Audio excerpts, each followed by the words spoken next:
Huy mga kabebs na nasabtano, as what I have promised, ang ato ang i-mention karon, ang ato ang i-lesson karon is about the German alphabet, which is very critical para nako para nako. Mao gani na nga na ako ani nga video no kay para magdungan ta magdungan tag ka nosebleed mga kabebs. My God, before I proceed, I just want you to like and subscribe my YouTube channel.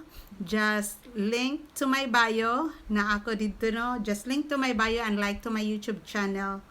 Okay, karun. May gulay. Magsugod na ta ang atong buhaton. First, we have to imitate the sound. No, mag-imitate ta kay ngano. Ana, parot lang sa taron.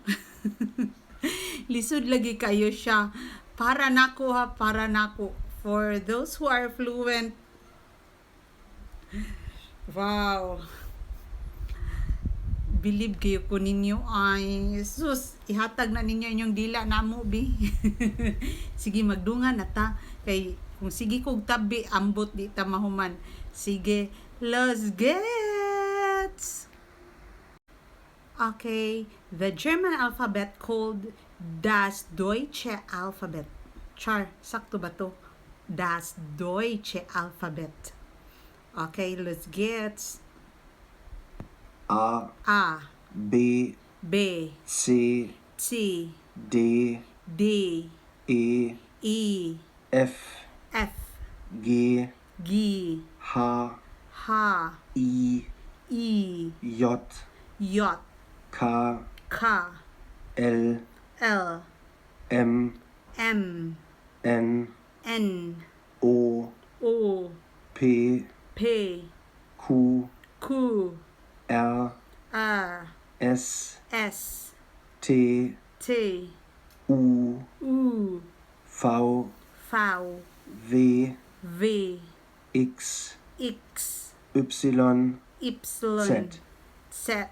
German uses 3 additional vowels, which are called die Umlaute. Die Umlaute. While in English we call them A umlaut, O umlaut, and U umlaut. In German they're called Ä, Ö, Ü. U. And finally there's an additional letter which only exists in the German language. This letter is called SZ. SZ. That's all. Okay. By the way, kanang SZ, if ang keyboard wala siya sa ako alang ha, if ang keyboard wala siya SZ because that is the German alphabet, pwede ra siya double S. Considered ra siya ang double S sa SZ. Ang form niya kay mura siya letter B, but that is sound as double S, as in SZ. Sige. Makulbaan jud ko.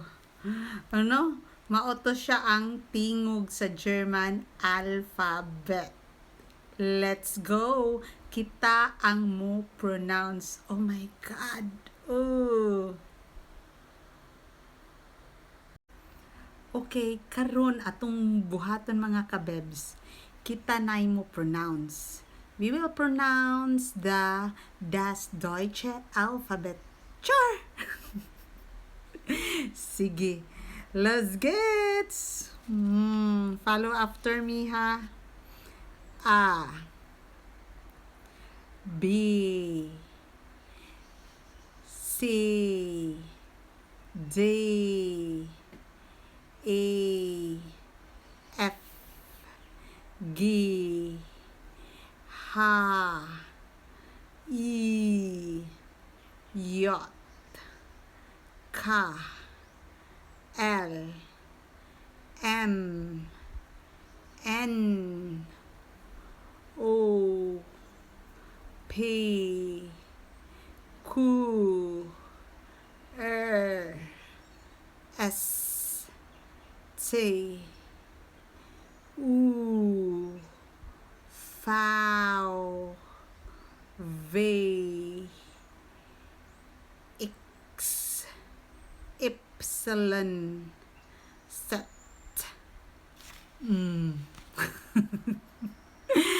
Oh my God! Okay pa to? Sige, we will juggling it around. Ha? Let's go to umlaut.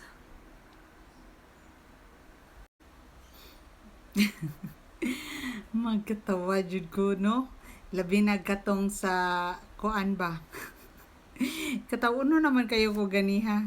Katong kung Bisaya ka, magkatawa jud ka, mahugog bugal-bugal. Ni ana man tanong nga, gi, ha, i, yot, ka. Sorry, green-minded lang. Peace. Sige. Erase. Let's go to umlaut. Umlaut is the nosebleed part of the world.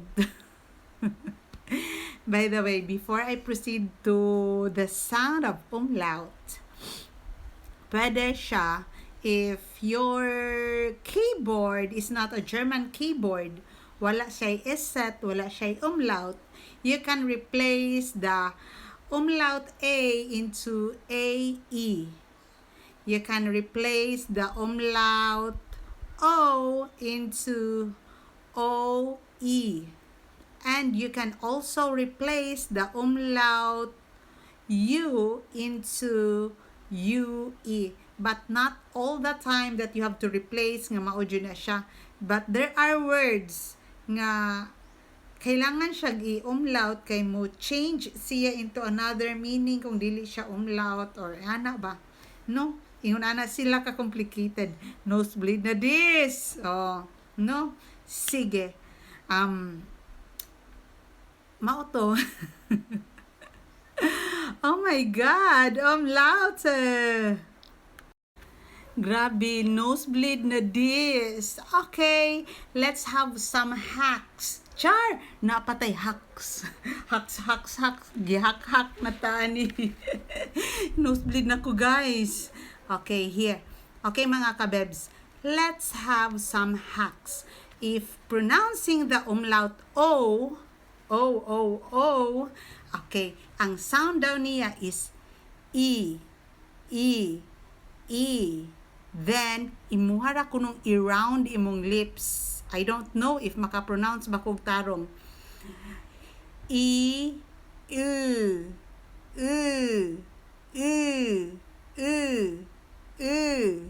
I don't know. Do I sound right? Tudlu'i mi. Sige. Let's have the umlaut U. Another hacks. The sound of umlaut U is E. Then, kuan daw kuno, linginon daw ang ba. I, U.